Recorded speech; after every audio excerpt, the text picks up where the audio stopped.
প্রিয় সবুজ প্রেমী ভাই বোনেরা, এটা একটা শোভাবর্ধনকারী গাছ। এটাকে বলা হয় মিনি টগর। তো এই মিনি টগরের বংশ বিস্তারটা কীভাবে করবেন এটা নিয়ে ভিডিও দিয়েছি, অবশ্যই মনে আছে। এবার দেখুন, এই যে আমরা গতদিন ভিডিও দিয়েছিলাম, কীভাবে দেখেন এখানে শিকড় নিয়ে আসতে হয় ডালগুলাতে। এই যে দেখেন ডালগুলাতে কীভাবে শিকড় আসছে, প্রত্যেকটাতে আসছে। তো এবার যদি আমরা এই ডালগুলাতে শিকড় আনতে হয়, কী কাজটা করতে হবে? এই রকম একটা গাছের ডালকে নির্বাচন করতে হবে।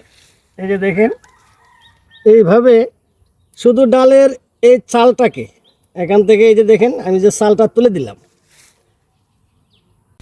এইভাবে চালটা তুলে দিলে 1 মাস পরেই দেখবেন আপনার গাছটার প্রত্যেকটা ডালেই শিকড় আসছে।